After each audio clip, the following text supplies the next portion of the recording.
Good morning, everybody. Welcome back to another episode of the Hockey Talk with TG podcast. I'm Ty Glenn. Hope you guys are having a great Friday. Got a lot of games to recap. 12 games on the slate, but I'm only going to recap seven games on the slate from yesterday. Got a lot of NHL games coming up this weekend as well. So without further ado, we are going to go ahead and get started. So the Florida Panthers, they put up a sixth spot in their 6-2 win over the Nashville Predators. This is their sixth win in a row. So finishing off what they did in the Global Series against the Dallas Stars, they are bringing that momentum at home as they start their 5-game homestand against the Nashville Predators, in which they won 6-2. They moved to 10-3-1 of the season. And it's the first game back, like I mentioned, since sweeping both games in the Global Series against the Dallas Stars. And Florida has a point in 10 of its 11 games, 9-1-1 during that span. Carter Verhaeghe had a three-point night, getting 2 goals and 1 assist. Sam Reinhart leading the Panthers in goals, assists, and points. He has scored in his 5th straight game. He's 5th in points in NHL. 11 goals, 11 assists for 22 points this season for Sam Reinhart. He has certainly been a great player to watch. So hopefully you guys added him on your fantasy team, because I sure didn't. But hopefully you guys did. Matthew Tkachuk, he had a 2-point night, getting 1 goal and 1 assist. As Alexander Barkov, he dished out 3 assists, while Sergei Bobrovsky made 16 saves for his 4th consecutive win. For the Predators side, Steven Stamkos, he had a power play goal in that game, and Juuso Parsons scored for Nashville, while Scott Wedgwood made 28 saves. And the Predators, they have become so hard to watch this season, and it's been rough for Nashville. They have lost 3 straight games in a row, and 5 of the 6 games that they lost as well, and they moved to 4-9-1 with 9 points of the season. They are last in the league after that loss, and they are last in their division. Now, I don't know what is up with the Nashville Predators. I'm pretty sure every hockey fan did not expect this start from Nashville. I certainly did. And I really believe that out of all the teams during the offseason that had the biggest splashes, and I'm pretty sure you guys heard me say this on the Hockey Talk with TV podcast, but I'm going to say it again in case you didn't.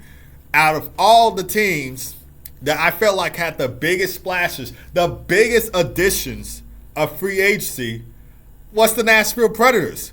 I mean, the Blackhawks, they did get some good players during free agency. They added Tyler Bertuzzi, Alex Martinez, Laurent Brossoit, and other players. But Nashville went all out in free agency. And they're still, losing, and they're still doing terrible.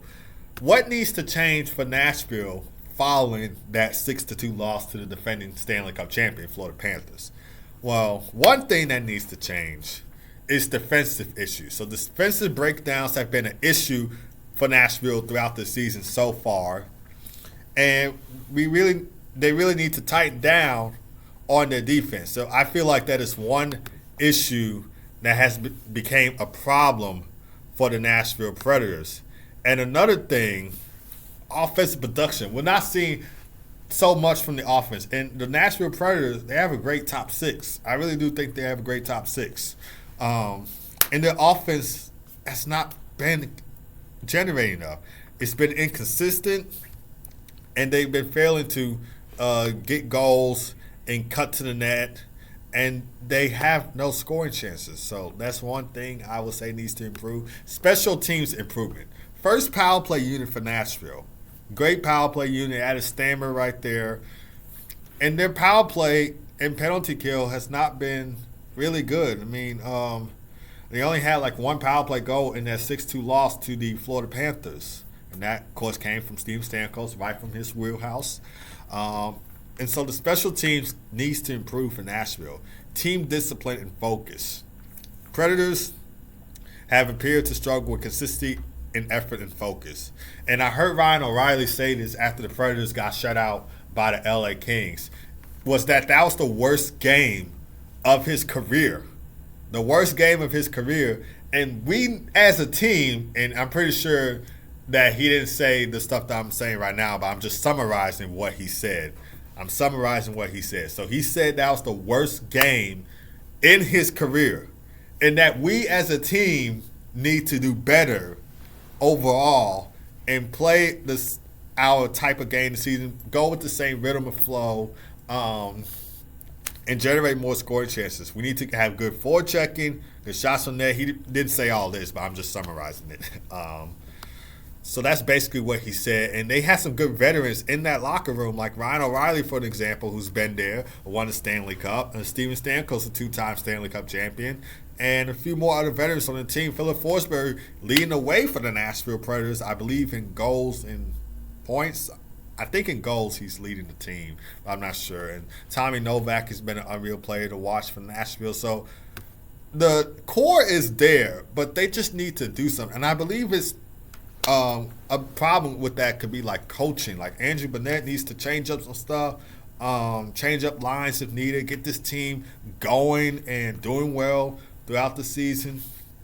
And I heard Barry Trotz say that if this team doesn't do well this season, then he is planning to go in a rebuild with the team. So, of course, no Predators fans ain't going to like the sound of that, but that's what's going to happen if this team doesn't do well.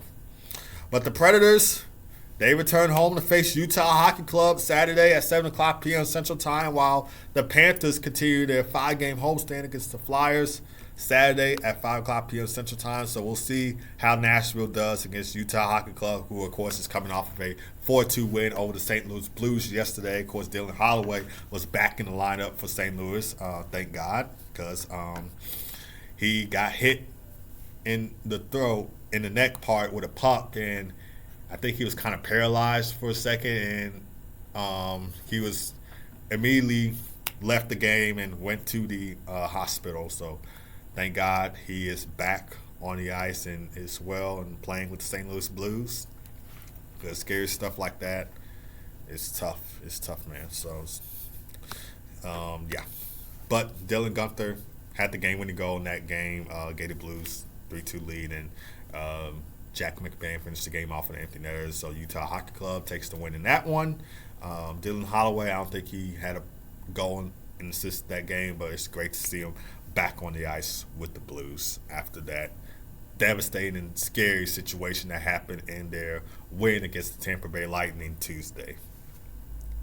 All right, moving on to the Devils and Canadiens. So the Devils, they hold off the Canadiens and they win 5-3 at home. They have won 4 out of their 5 last games. They have won 2 straight games in a row, and they move to 9-5-2 of the season. They're second in their division with 20 points and actually tied with Carolina right there, who's coming off of a 5-1 win last night against the Pittsburgh Penguins. They have won like 8 games in a row, I believe, for Carolina, 8 games in a row. So certainly starting off on a good note right there. Jack Hughes and Jesper Bratt each had a 3-point night. Jack Hughes had a goal and 2 assists. Jesper Bratt had 2 goals and 1 assist. Andre Palat also scored for the Devils, while Jacob Markstrom made 21 saves. And that first line in that game alone with Jack Hughes, Jesper Bratt, Andre Palat, they have combined for 4 goals and 14 shots on net, so really have been generating right there in that game. For the Canadiens, Alex Newhook scored twice. Brendan Gallagher pitched in a goal, while Sam Montembeault made 22 saves. And not going great for Montreal, as they have now lost 5 straight and 9 of their past 11 games. They're 0-4-1 during that 5-game losing streak, 4-8-2 of the season.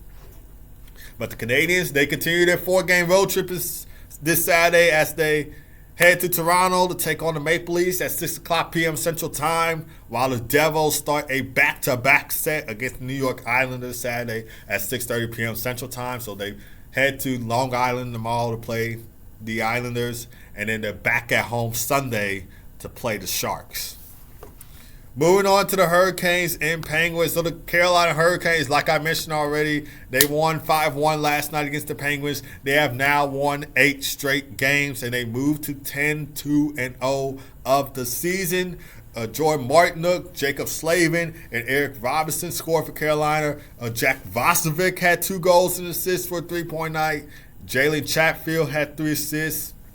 And Sebastian Aho had 2 assists, while Pierre Kochetkov made 35 saves in the win. So Carolina, I am liking this start from the Canes. I mean, we kind of expected this start from Carolina since they're always a great team to watch, especially during the Stanley Cup playoffs. So, great start for Carolina, and hope to see more from that throughout the season from them. For the Penguins, Blake Lizotte scored for Pittsburgh, while Alex Nedeljkovic made 13 saves for the Penguins. And fun fact, Alex Nedeljkovic did play for the Carolina Hurricanes before he played for Detroit and Pittsburgh. His first team was the Carolina Hurricanes that he played for. So far against the Canes, I don't think he's been doing that well against his former team right there, at least from my standpoint. But I don't know if that's true or not. But I believe he hasn't been doing well ever since he left the Canes and facing his former team. But the Pens, they are 2-0-1 in their previous 3 games, 5-8-2 of the season. And the Penguins, they conclude their 3-game road trip in Washington as they take on Alex Ovechkin and the Washington Capitals at 6:30 p.m. Central Time. That game will air on Hulu and ESPN. And Alex Ovechkin, he's been a goal-scoring machine going back to prime Ovi. He's lighting a lamp in consecutive games. I mean, I think he's like 30-something goals away from breaking that record of Wayne Gretzky's. And, of course, he's projected to break it in March of 2025. In that game against the Detroit Red Wings. They had this on NHL Network and they discussed it on there. So he's projected to break it in that game in March of 2025 against the Red Wings. So we'll see what happens. Sabres, Rangers. Sabres take home the 6-1 win against the Rangers at Madison Square Garden Thursday. And Buffalo, they had 6 different goal scorers in this game, and they got at least 1 point from all 12 fours. And they moved to 6-7-1 of the season. Zach Benson, he notched his first 2 points of the season, getting 1 goal and 1 assist. Jack Quinn had 2 assists, while Ukko-Pekka Luukkonen made 25 saves in the win. And Buffalo has 11 goals in his past 2 games. So that young team, that young talent team that I've been talking about on this podcast, and the team that I've been talking about before the season started, it is certainly paying off right there, and they have 11 goals in its past 2 games, and it included a 5-1 win over the Ottawa Senators while they were still on their 3-game losing streak at that time. Now, what does this mean for the Buffalo Sabres forward group going forward throughout the season? Well, we all know Buffalo is trying to break that long year playoff drought, right? So, I don't know how many years has it been since the Buffalo Sabres missed out on the playoffs, but they are trying to break it, and it all starts with that scoring depth. The Sabres display impressive scoring depth by having 6 different goal scorers scored in that game, which shows their scoring ability. Rasmus Dahlin pitched in the goal. Zach Benson had a goal. Tage Thompson had a goal. Dylan Cousins had a goal. Let's see. I can't remember who else had a goal in that game, but the talent certainly showed up, which leads me to my next point. Youth talent and show up. Zach Benson, along with other young players, contributed well, bringing energy and solidifying his spot as a key player to watch. His playmaking, his forechecking, and his nearest scoring highlighted his rapid development and chemistry with teammates like J.J. Peterka, which can be valuable for the Sabres moving forward throughout the season. Another factor, goaltending stability. Ukko-Pekka Luukkonen's strong performance in goal has given the team a reliable option, which is essential for a young team that's still trying to find its rhythm and still trying to find its way throughout the season. So his confidence is up. It's up high. And he's proven to be, a reliable starting goaltender that Lindy Ruff can count on. Another thing, momentum and consistency needs. The Sabres have shown flashes of excellence but need more consistency to compete in a stacked division. So teams in the Atlantic Division, you got the defending Cup champs, Florida Panthers. You got the Tampa Bay Lightning, who I believe can still do well without Steven Stamkos, but I know Tampa Bay Lightning fans are, upset that I said that, but I believe y'all can. And then y'all got the Toronto Maple Leafs, but then I don't feel like you have nothing to worry about when it comes to Toronto because they're always going to choke in the playoffs. They do good in the regular season, but in the playoffs, they absolutely blow it. So I don't think you have nothing to worry about if you're trying to compete against Toronto. And then you got the Detroit Red Wings, who, of course, is trying to find their way back to the playoffs for the first time since 2016. Ottawa Senators certainly doing sort of well. I mean, doing solid. Added some big additions like Linus Olmark, and of course the healthy Drake Batherson is back. They also got Brady Tkachuk, so they're also trying to be a good team in that Atlantic division. So it's going to be tough for the Buffalo Sabres, but I'm pretty sure they'll find their way.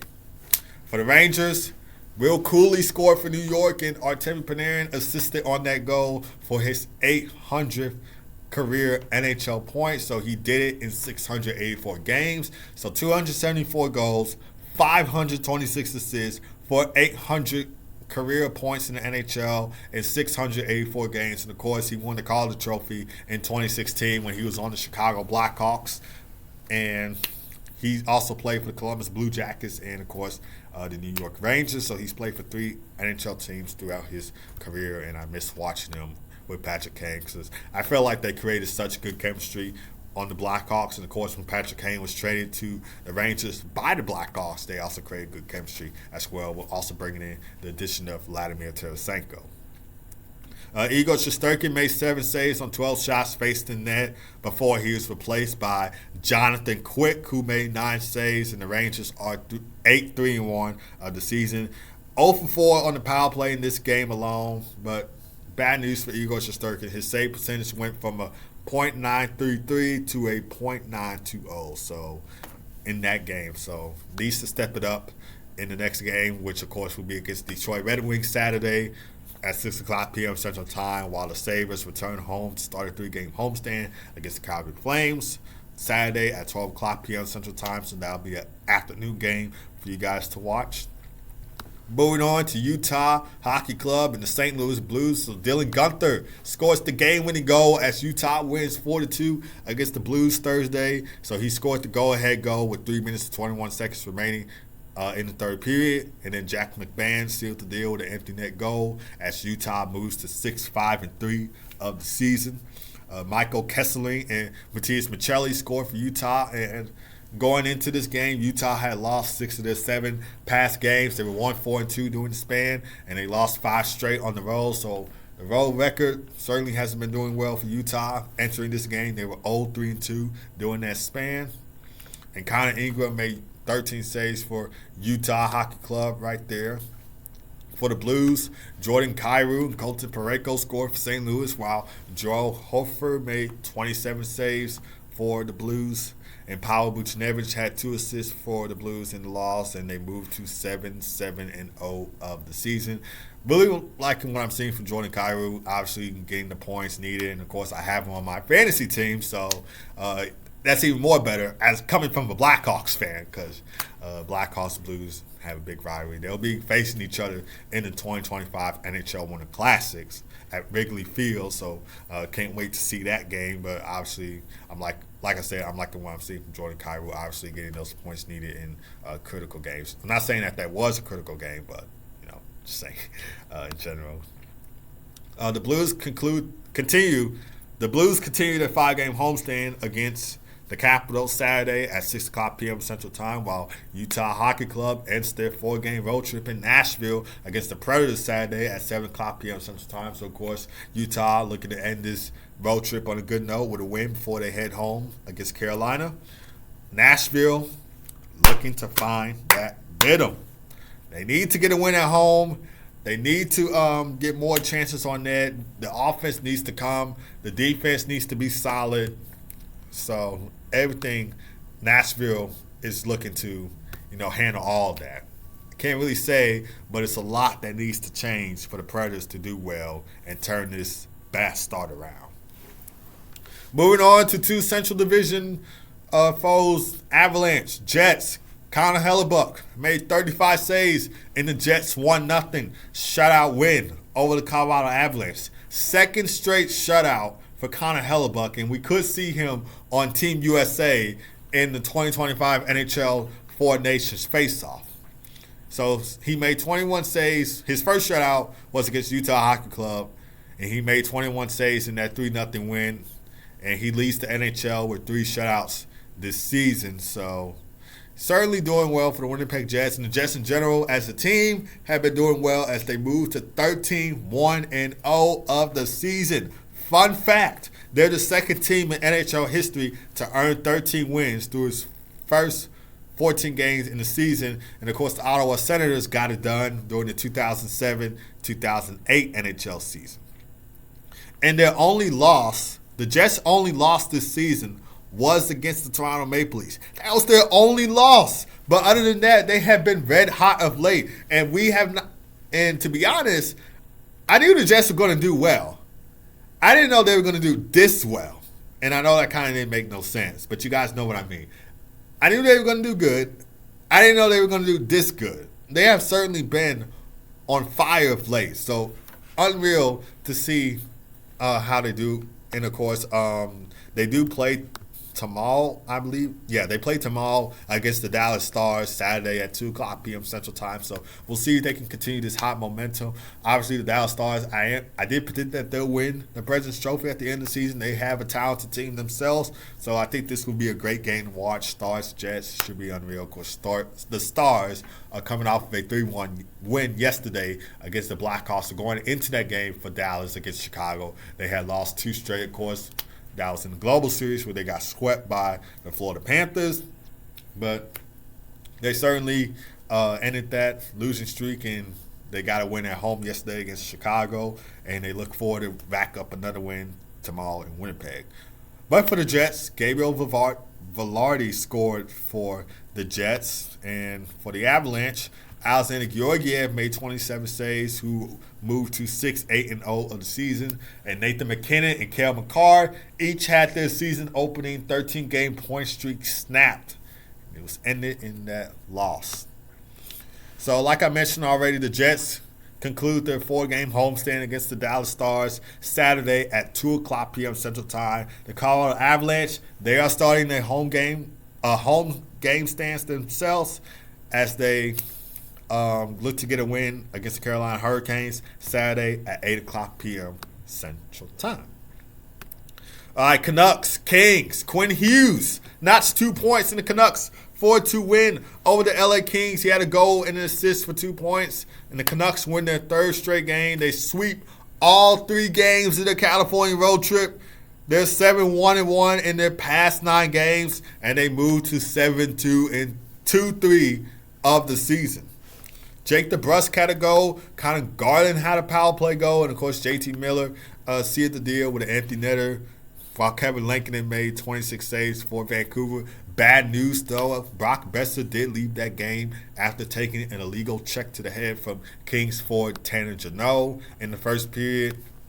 Of course, he leads the Canucks in goals. This is a big loss, and a big loss for me as well. Big loss for the Canucks, and a big loss for me because I have Brock Boeser on my fantasy team. So, obviously, huge loss for me and a huge loss for the Canucks. Why do I say that? Like I said, he leads the Canucks in goals with 6. So he's certainly lighting the lamp in feels like almost every game. Even though it's not really almost every game, it kind of feels like that to me, considering that he's been doing the work and the job to get the Canucks wins every night, besides the team in general.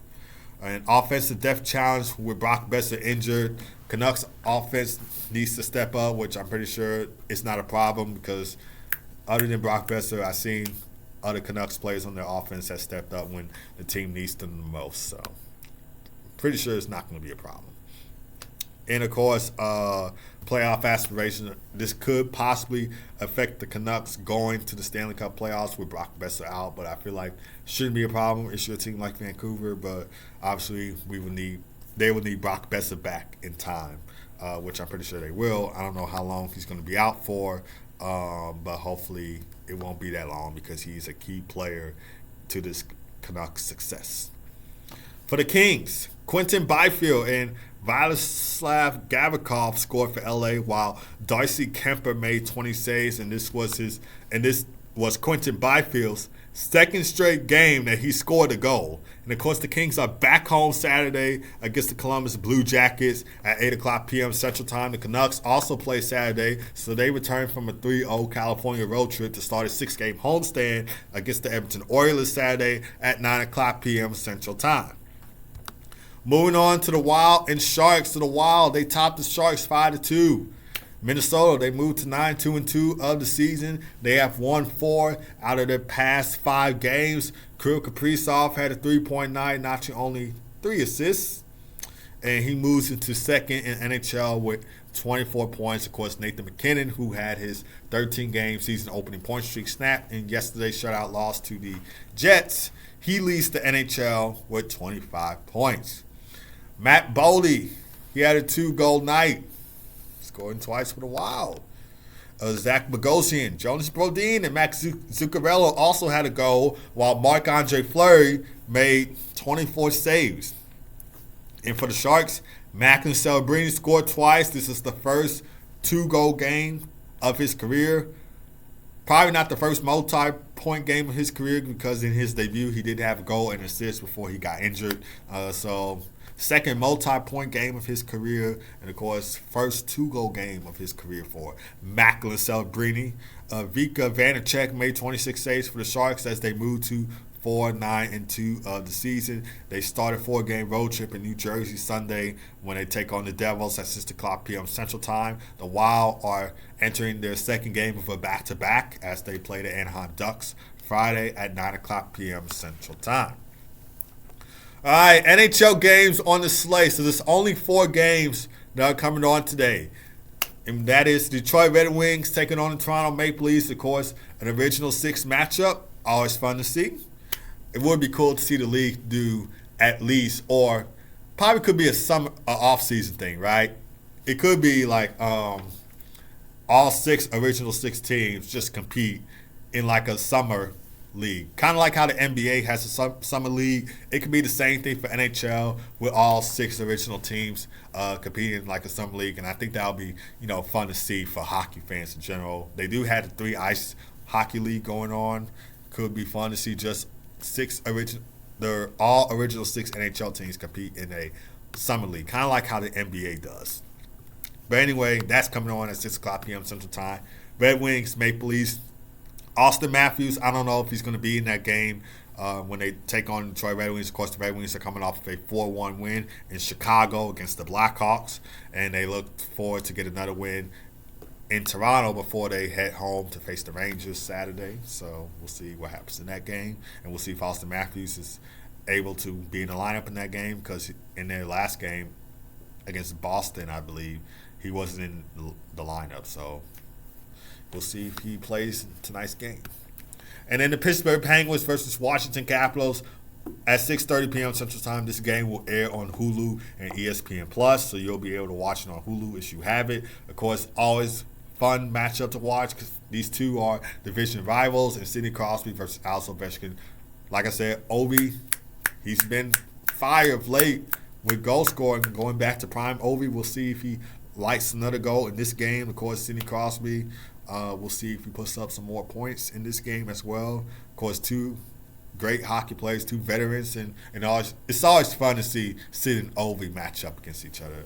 I mean, I always tune in to those matchups every time when that happens, especially playoff time. Like, if you did not watch Sid and Ovi in their prime, playoff time is really the best time to tune into these matchups. I think in Game 2 of the 2009 Stanley Cup playoffs, first round, Alex Ovechkin and Sidney Crosby both had a hat trick in that game.